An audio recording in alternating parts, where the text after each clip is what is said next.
gumawa ng gulaman, maghanda lang tayo ng isang kasirola, 3 kutsarang asukal, 3 basong tubig, isang paketing gulaman.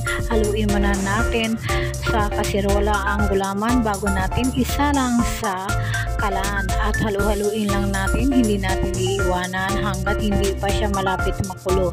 Halu-haluin lang natin. Pag ganito na siya mukhang nagbubula na, pwede nang alisin sa kalan at palamigin bago natin hihiwain na maliliit, ilagay sa garapon.